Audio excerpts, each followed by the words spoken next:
જય હિન્દ દર્શક મિત્રો, હું જમીલ પઠાણ. આપ જોઈ રહ્યા છો તીર સમાચાર. વાત કરીશું પાવીજેતપુર તાલુકાના બારાવાડ ગામે તેલાવ માતાના મંદિરે ભરાયેલ 11રસના મેળાની. છોટાઉદેપુર જિલ્લાના પાવીજેતપુર તાલુકામાં ઓરસંગ નદીના કિનારે આવેલા બારાવાડ ગામમાં ટેકરી નજીક આવેલ તેલાવ માતાના મંદિરે 11રસના દિવસે વર્ષોથી પરંપરાગત આદિવાસી મેળો યોજવામાં આવે છે.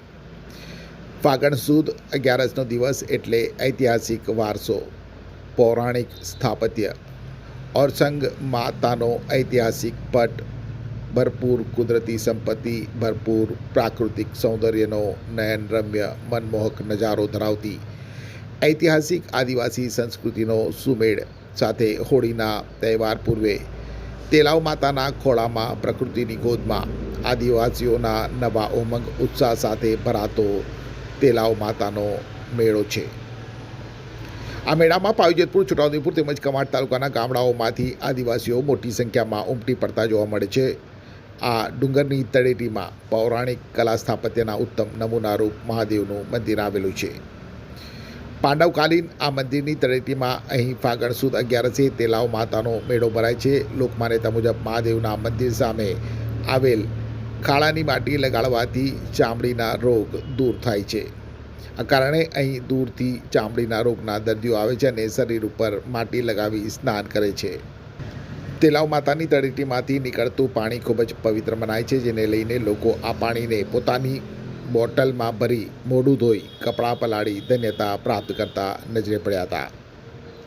મંદિરના સેવક મનુભાઈ તડવી તેલાવ માતાના મેળા વિશે વાતો કરતા જણાવે છે કે અમે અહીંયા ઘણા વર્ષોથી સેવા પૂજા કરીએ છીએ.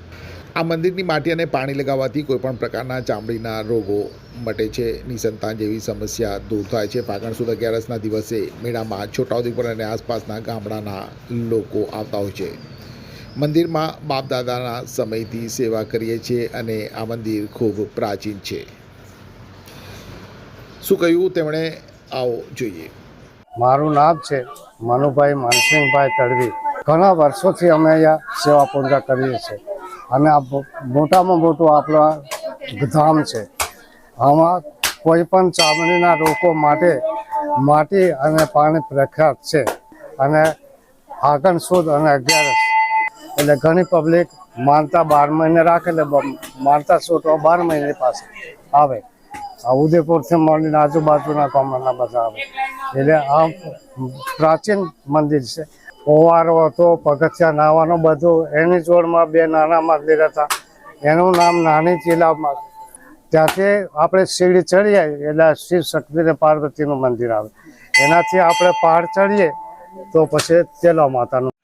છોટાઉદેપુર સહિત રાજ્ય, દેશ અને દુનિયાના સમાચાર જોવા માટે સબસ્ક્રાઈબ કરો તીર સમાચાર અને બેલ આઇકોન જરૂર દબાવો.